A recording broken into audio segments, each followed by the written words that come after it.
Fatima Mesrin, c'est ça, qui a été invitée après bien des problèmes avec l'État français. Mais enfin, elle est à Paris, je crois, encore en ce moment.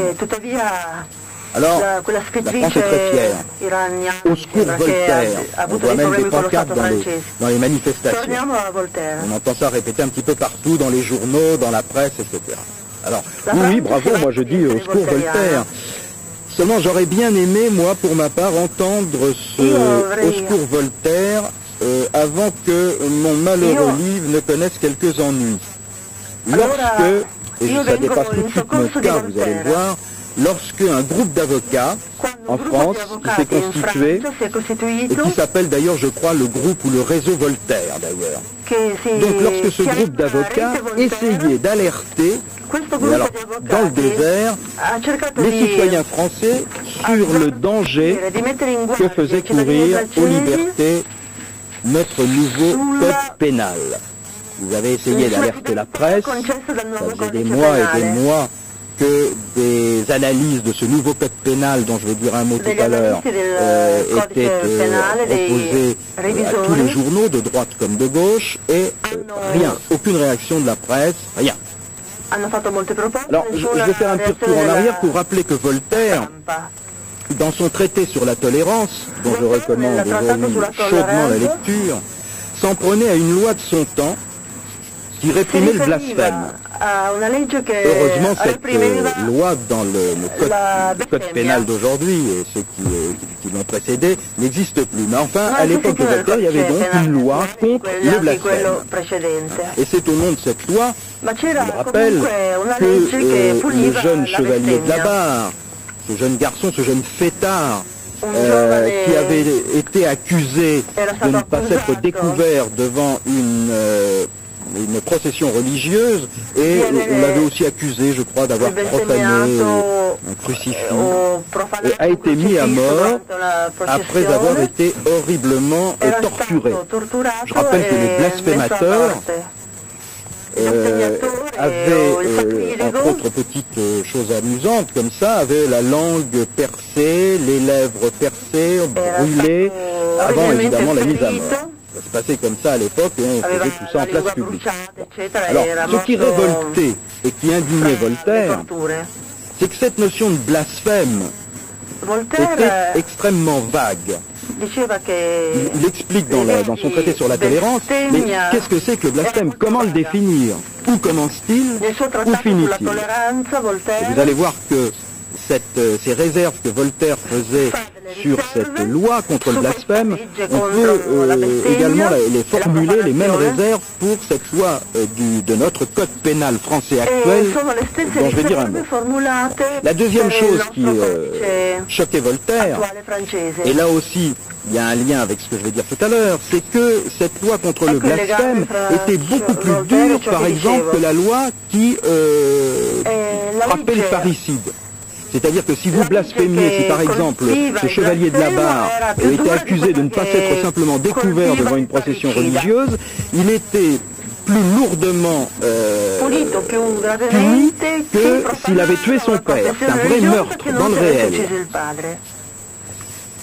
Alors, il me semble que dans ce nouveau code pénal français, qui est entré en vigueur l'année dernière, au mois de mars, juste au moment d'ailleurs où mon livre paraissait, aux éditions du Seuil, il y a des articles de loi, et notamment un article de loi que je vais citer, qui me paraît particulièrement, et je ne suis pas le seul, scélérat. Et je crois que cet article de loi est une sorte, ceux qui l'ont rédigé probablement n'y ont pas pensé, mais je pense que c'est une sorte de rejeton de cette vieille loi contre le blasphème qui existait dans l'Ancien Régime et qu'a dénoncé Voltaire. Alors, je vais rappeler simplement en deux mots comment j'ai découvert moi cet article de loi, puisque les Français ne le connaissaient pas, il n'y avait pas moyen de faire entendre les analyses des avocats quand même qui étaient alertés. Je publie donc ce livre Adoration perpétuelle. Ce livre, comme je l'ai dit, mettait en scène Courbet. C'est un roman. Bon, il y a des personnages qui sont des personnages de fiction. invention pure. Et puis il y a toujours, comme dans presque tous mes romans, des personnages réels de l'histoire, souvent des artistes. Parce que je m'intéresse beaucoup au lien entre l'écrit et l'image. Donc les deux personnages principaux de ce livre sont Courbet et Fourier, utopistes du social, parce qu'on a appelé des grands du socialisme utopique. Bon. Alors, je ne vais pas vous raconter le livre, c'est une histoire de pièce de théâtre, les personnages, donc il y a une mise en scène qui est faite par un ami de l'écrivain Jean Genet, et bon, la pièce n'arrive pas à se monter, mais les deux personnages de cette pièce sont donc Courbet et Fourier, et dans le roman, le tableau, l'origine du monde, ce tableau de Courbet qui a une histoire très très étrange, c'est un tableau qui n'a presque jamais été vu par les Français, qui avait été acheté par le docteur Lacan. À nouveau, le docteur Lacan étant mort, comme vous le savez, le tableau a à nouveau disparu. C'est un tableau très étrange. Déjà, son histoire est étrange. Évidemment, le tableau, lui, est aussi un tableau très impressionnant, comme vous pourrez le constater sur la couverture de mon livre. Je vous signale, parce que beaucoup de gens ont cru que ce tableau avait été recadré pour faire la couverture. Il s'agit du tableau tel qu'il est, c'est-à-dire que le tableau tel que vous le voyez sur cette couverture, c'est le vrai cadrage du tableau réel de Courbet. Ce tableau jouant un rôle important dans mon livre, l'éditeur, c'est une collection qui s'appelle Fiction et compagnie aux éditions du Seuil, c'est une collection qui oblige à une illustration sur la couverture. Donc l'éditeur, Denis Roche, me dit il faut mettre le tableau de Courbet, il n'y a pas d'autre solution, il est question de ce tableau pendant tout le livre. Donc moi j'ai évidemment donné mon accord, très heureux de pouvoir mettre ce tableau qui est à mon sens un des grands tableaux de l'histoire de la peinture. J'avais quand même, je dois dire, un petit peu d'appréhension. Je pensais que quand même ce tableau, qui n'est pas du tout un tableau pornographique, comme vous le verrez, était quand même un tableau très fort. Je pensais quand même que ça provoquerait quelques réactions. Mais quand même, je ne m'attendais pas à ce qui allait se passer. Alors, le livre, une fois paru, il y a déjà eu une sorte de censure rampante, il faut bien dire, de la part de pas tous les libraires, heureusement comme vous allez le voir, mais d'une grande partie des libraires, y compris de grands libraires parisiens, qui pourtant se flattent d'être des gens très à l'avancée comme ça de l'intellectualité. Donc le tableau, le livre au début, on le voit peu dans les librairies, il est caché, sauf quelques librairies, notamment en province, qui osent présenter le livre sur les présentoirs, comme on le voit ici. Je suis très heureux de voir qu'il n'y a pas de censure ici. Et puis certains l'ont mis dans des vitrines. Et c'est alors qu'a commencé les ennuis. Il y a eu immédiatement des plaintes d'associations familiales qui ont envoyé la police dans les librairies pour demander le retrait de ce livre. Ces gens d'ailleurs qui appartiennent pour la plupart à des associations catholiques, disons un peu de droite et nettement même d'extrême droite, pensaient tous, et certains libraires aussi d'ailleurs, qu'il s'agissait d'une photo. Ils pensaient que j'avais mis une photo un peu érotique en couverture alors qu'il s'agissait d'un tableau. Ils n'ont même pas eu la curiosité de regarder le crédit photographique derrière la couverture, et ils auraient vu que c'était un tableau de Courbet. Donc la police a demandé le retrait de ce livre des librairies, ce qui a provoqué évidemment alors des réactions dans la presse. Il y a eu énormément de protestations, puisque même à un moment le ministre de la Culture, Jacques Toubon, a été obligé d'intervenir pour défendre l'existence de ce livre. Bon, alors je ne vais pas insister sur mon histoire, simplement cette histoire-là a permis de mettre soudain en lumière cette fameuse loi au nom de laquelle on pouvait effectivement me faire interdire ce livre. Je risquais quand même, les plaintes n'ont pas été poursuivies parce que quand on s'est aperçu qu'il s'agissait de Courbet, on s'est dit ça va être très compliqué quand même d'aller faire interdire Courbet, parce que si on fait interdire Courbet, il y a 90% du Louvre qu'il va falloir faire interdire. Bon, alors, vous voyez un petit peu le... Mais quand même, ça a permis donc de mettre en lumière ce fameux code pénal et une loi du code pénal qui s'appelle la loi Jolibois, qui est la loi d'un sénateur qui a rédigé cette loi, qui est un sénateur, je crois, UDF, qui est avocat et qui a rédigé cette loi que j'appelle et donc qu'on appelle une loi scélérate. Alors voilà, je vous lis l'extrait de cette loi. Alors quand même, il faut savoir que ce nouveau code pénal qui est entré en vigueur en mars dernier est quand même un code que l'on doit à la gauche française. C'est un code pénal qui a été rédigé par M. Badinter. Donc c'est sous un gouvernement de gauche que ce code pénal a été concocté. Bon. Il était fait pour remplacer l'ancien code Napoléon, qu'on jugeait comme trop répressif. Or, sur ce terrain-là, si on compare les deux codes, le code Napoléon ancien est beaucoup moins répressif que ce nouveau code pénal. Bon. Mais je vous dirai quand même, parce que je le sais par les avocats, dans quelles circonstances la droite a quand même applaudi des deux mains ce code pénal. Il y a eu là une alliance objective entre la droite et la gauche pour faire passer ce code pénal avec une sorte de marchandage qui a été le suivant. La droite a dit, la droite parlementaire a dit à la gauche, écoutez, nous sommes d'accord pour ce nouveau code pénal.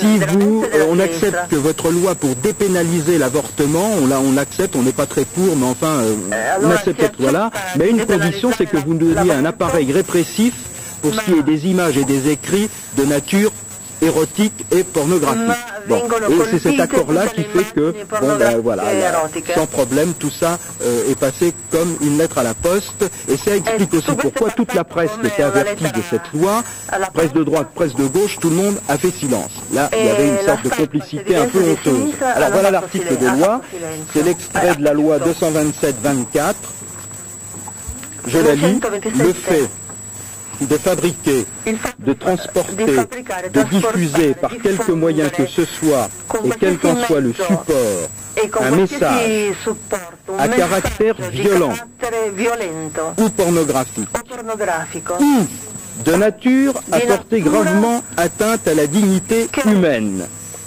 soit de faire commerce d'un tel message, est puni de 3 ans d'emprisonnement.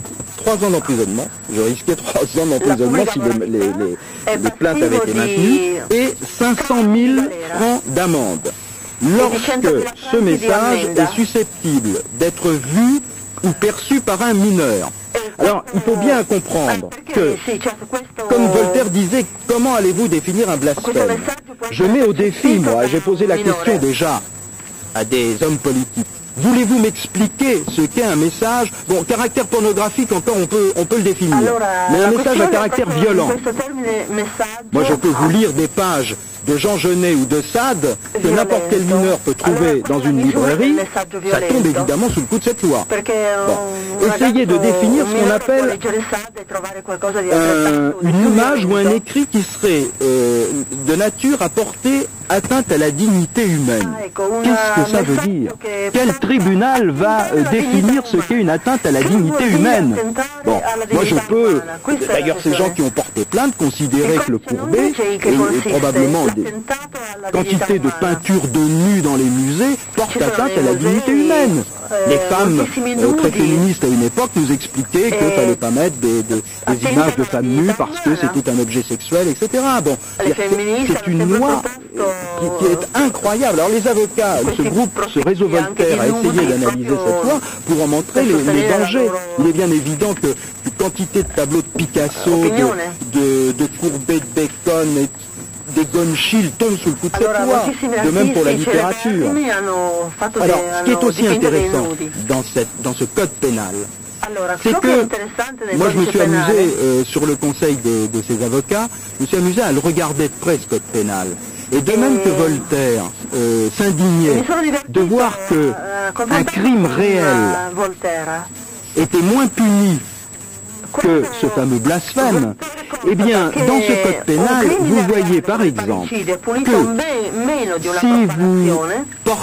si vous pratiquez des... Alors, c'est pas le viol, hein, c'est pas le viol, mais là aussi, il faut savoir ce que ça veut dire. Si vous pratiquez des violences sexuelles sur un mineur, violences sexuelles, hein, pas dans un livre, pas dans des images, eh bien, vous n'êtes à ce moment-là puni que de 2 ans de prison. Oui, alors, c'est très intéressant de voir que c'est le symbolique qui est durement touché. Et que dans le réel, il y a une autre loi, par exemple, moi qui m'a absolument stupéfié, c'est les profanations de tombes. Vous savez qu'il y a eu cette histoire de tombes juives et de cadavres qui ont été profanés dans un cimetière en France. Bon. Eh bien, une vraie profanation de tombes, une profanation de cadavres est moins punie que ma petite histoire avec mon courbet. Alors, quand je dis qu'il s'agit d'une véritable loi scélérate, je crois que le terme n'est pas trop fort. Alors, je crois que ce groupe d'avocats, le réseau Voltaire, est en train de préparer quand même un petit livre, j'espère que ça va paraître, pour analyser ce code pénal, qui est quand même quelque chose d'absolument incroyable. Je vais terminer là. Je voudrais simplement dire une chose, que ce qui peut évidemment, je vais être un peu polémique à la fin, bon, ce qui peut paraître bizarre, c'est que ce code pénal, quand même, on le doit à des gens qui, normalement, la gauche française, d'Inter, on aurait quand même pu s'attendre à quelque chose, au moins sur ce terrain-là, de beaucoup plus libéral. Alors, j'ai été surpris que cet ordre moral, ces atteintes, moi que je considère comme des atteintes à la liberté d'expression, étaient le fait de la gauche. Alors, j'étais surpris. Je vais dire qu'aujourd'hui, je le suis un peu moins, depuis que j'ai appris les liens qui attachaient cette gauche française, une partie de cette gauche française, et notamment notre président de la République, ce qui n'est pas rien, avec un régime qui à l'époque aussi était très soucieux de l'ordre moral et qui s'appelait le régime de Vichy. Comme dirait Lautréamont, leader du casse-compte de Lautréamont, il n'y a peut-être rien d'incompréhensible. Egli ne ha conosciuto i collegamenti e questo gli ha spiegato la faccenda di questo codice. Alors Jacques-Henrique a touché à différentes questions que nous allons aborder pendant notre congrès. Et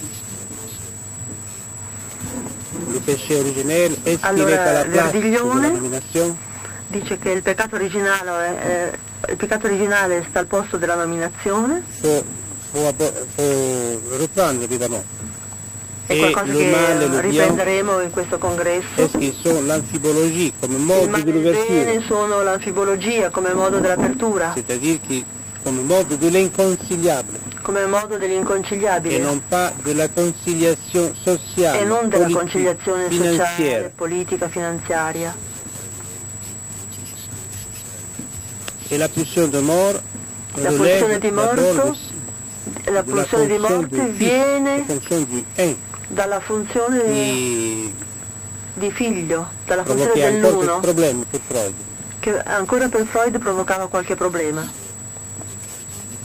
La peinture donc là si trova in pari estreme. La pittura si trova dunque in una scommessa estrema.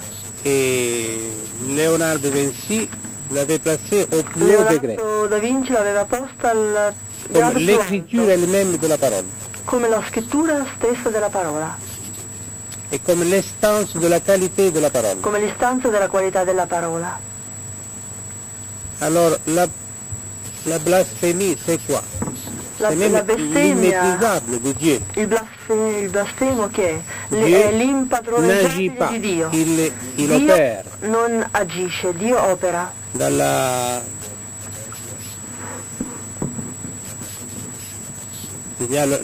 formule il dicte, donc il opère à l'écriture. Cioè la formula operateur, all'escrittura, operateur logique. Cioè Dio detta, opera alla scrittura. C'est Charles Borromée qui souligne justement Carlo Borromeo sottolinea appunto l'immaîtrisable di Dio, donc qui est marqué par la blasphémie. L'impadronanza di Dio. Quand même. Ciò che non è padroneggiabile alors le code pénal, lorsqu'il veut isoler le délit d'influence, finalement, penale isola il essaie de confisquer reato di tout simplement la parole. Di circonvenzione, pour des raisons naturelles, confisca la parola per motivazioni nazionali, di conformismo, moralistico, pour des raisons locales, per motivi localistici, pour la raison d'État, per la ragione di Stato, pour garder l'identification nazionale, per preservare l'identificazione nazionale, il segreto di Stato. Ce qui a absolument éclaté en Italie et qui e questo è esploso in Italia. Donc se pose comme si pone apparemment, no? Come le pays de la corruption, du péché. L'Italia si pone come il paese della corruzione e del male, secondo la visione calvinistica dell'Italia. Parlare. Calvino proprio per l'arte. E per l'écriture. E per l'invention, come le pays per l'arte, la scrittura. De l'Anticristo. Calvino definiva innocent gentillet. Ici in Suisse, a Lausanne. Qui in Svizzera, a Losanna. Un français, Huguenot, a publié le premier grand livre contre Machiavel. Gli Ugonotti hanno pubblicato l'Anti-Machiavel. Il n'avait pas lu Machiavel, mais il avait tiré, sans le lire, des citations. Il avait fabriqué des citations. L'Anti-Machiavel senza qui était devenu le manuel contre Machiavelli. Ed è divenuto il manuale contro Machiavelli. C'était sa leçon morale, qui disait contre la race des Florentins. Contro la razza dei fiorentini. Qui à Paris, a France, produit che la a Parigi e in Francia producono la corruzione, il massacro, il peccato. La degenerazione. La degenerazione. Tandis qu'il faut tout, il faut exterminer cette race et après il faut tout. Donc, dopo aver esterminato questa razza, renouveler. Occorre tutto rinnovare in Italia. C'était le modèle. Ecco il modello. Anti-intellettuale, anti-renaissance, apparemment anti-rinascimentale, apparentemente anti-Machiavelli. E in Inghilterra la letteratura della fin du 19e, la letteratura elisabettiana. La letteratura elisabettiana utilisait la référence à Machiavel utilizzava il riferimento a Machiavelli Machiavel senza traduzione di Machiavelli in Inghilterra, mais par la traduction d'Innocent Gentillet. Attraverso la traduzione di Gentillet. Alors Machiavel était devenu, alors le diable était devenu machiavélique. Quindi il diavolo era diventato machiavellico. Il diable n'était pas suffisant pour désigner Machiavel. Il diavolo non era sufficiente a disegnare Machiavelli, era machiavellico. Satan n'était pas suffisant, Satan était machiavélique. Era dunque diventato machiavellico. Alors on dit encore aujourd'hui le vieux Nicolas. Oggi si dice le petit Nicolas, le vieux Nicolas, il vecchio, le vieux Nicolas. Il vecchio Nicolò. Pour dire encore le diable. Per dire il diavolo. In Francia, le vieux Nicolas. Mais voilà, là, Voltaire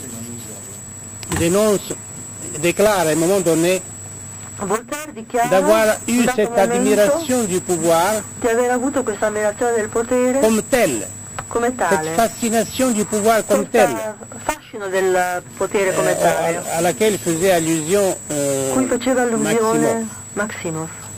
Et donc d'avoir été de quelque façon de loin quindi di essere stato in qualche modo alla lontana considéré ou de se considérer comme le maître et le conseiller il consigliere du prince qui allait devenir roi, del principe che sarebbe divenuto re. Voilà, è nostro anti-Machiavelli. Ecco il nostro anti-Machiavelli. Le premier partage della Polonia. La prima divisione della Polonia è dovuto a Federico II. A un moment donné, Voltaire, un dato momento, Voltaire, il dit donc, il intervient contre sa propre naïveté. Interviene contro la propria ingenuità a questo proposito. E il dit, si Machiavel dice, se Machiavelli était vraiment machiavélique, fosse veramente machiavellico, la prima cosa che avrebbe fatto sarebbe di consigliare al nuovo prince, di consigliare al nuovo principe, devenant roi, che divenisse re, di scrivere d'abord un livre contre Machiavel e di brûler les livres de Machiavel. E di bruciare i libri di Machiavelli. Voilà. La question de la tolérance. La questione della tolleranza, dunque. La tolérance de la parole originaire. La tolleranza della parola originaria. E parfois la tolérance. E a volte la tolleranza et se place comme une sorte de représentation de l'autre che si pone come una specie di rappresentazione dell'altro e della differenza. Non pas tolérance de l'autre, tolérance de la différence, mais tolérance des autres, diversifiée avec leurs marques, degli altri diversificati, delle differenze, che è già un razzismo perché si fonda sulla diversificazione. Allora, voilà, Jacques ha ajouté le pont entre la peinture normale, fra la pittura e il male, col suo libro en Italie, et Adoration perpétuelle, qui est paru e récemment. anche con Adoration perpétuelle, questo libro di cui si parlava prima, uscito in Francia da poco. Cet article du code pénal qu'il a pu être trouvé aujourd'hui. Allora, l'articolo che Jacques ha letto, il y a pas tous les jours, mais il y a régulièrement des publications en France qui sont interdites. La presse n'en parle jamais. Deux exemples, il y a eu une brochure qui est parue contre le sida, préfacée par le professeur Montagnier. Eh bien parce qu'il y avait à l'intérieur de cette brochure contre le sida des dessins humoristiques des gens de Charlie Hebdo, eh bien l'évêché de... je crois que c'est de Cherbourg, par le biais des associations, de ces fameuses associations familiales, ont demandé l'interdiction de cette brochure contre le sida, préfacée par le professeur Montagnier. La brochure a été interdite. Il y a quelque temps, il y avait une revue, une revue comme ça, anticléricale, que je trouve nulle. Bon, j'ai horreur de... Je suis pas un anticlérical, je suis... Bon, si j'ai consacré tout un livre au catholicisme, c'est que la question m'intéresse, donc cet anticléricalisme n'est pas le mien, mais moi, je défends la liberté d'expression. Il y avait un article, une petite chose, on rigolait sur le Saint-Suaire de Turin. Eh bien, là encore, au nom de cette loi, interdiction de la brochure. Il y a quelques années en France, dans la mouvance de mai 68, des choses comme ça auraient été inconcevables. Toute la presse aurait protesté. Là, rien. Allora la stampa mi aspettavo che protestasse, invece niente, non ha detto niente. L'altro giorno a Milano che la mise all'index, l'altro giorno a Milano con padre Busa, par chaque gouvernement l'indice est dû à la raison d'État. È dovuta alla ragione di Stato. Est dû à la raison d'État. Voilà. Et alors, je voudrais inviter... Oui.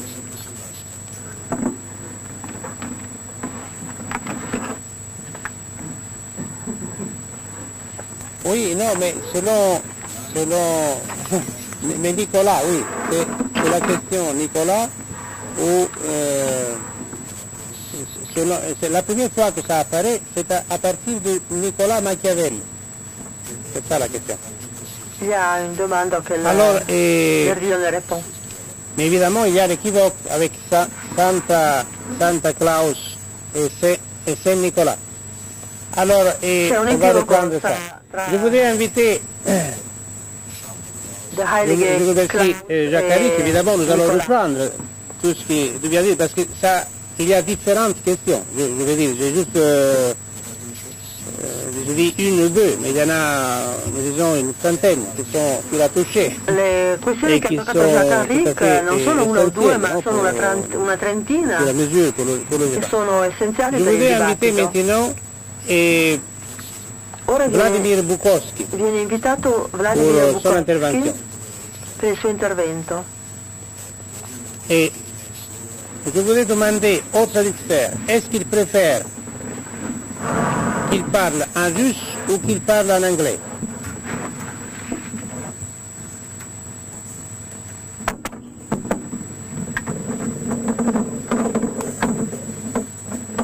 Parce que j'ai constaté la difficulté à propos du texte. Alors, je demandais à traducteur, est-ce que... non, mais... oui, alors en anglais peut-être, non?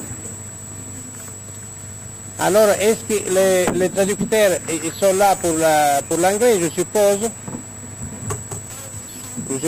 Et parce qu'il y a aussi l'exposé Thomas Scheber, qui...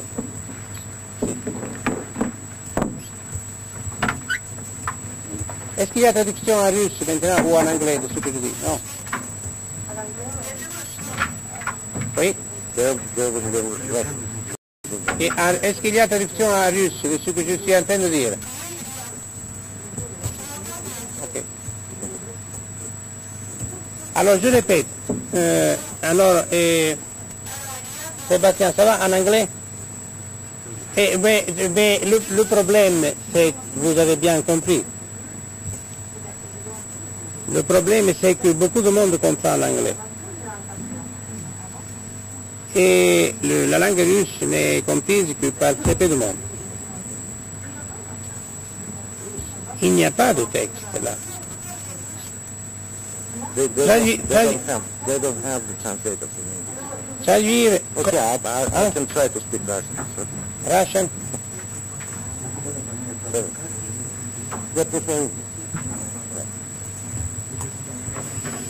C'est-à-dire que la traduction, Sébastien, vous vous rendez compte?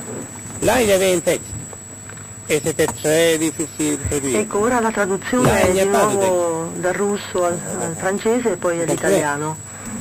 Spero che vada molto meglio. Presque la totalité des gens comprennent la langue anglaise. Alors, c'est ça la question. Bukowski. Ah non, s'il n'y a pas, non. Ok, alors vous parlez en langue russe et lentement, de manière qu'il y a la traduction.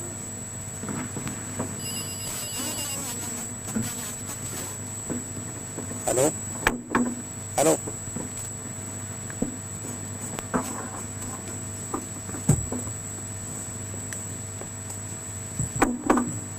Ok.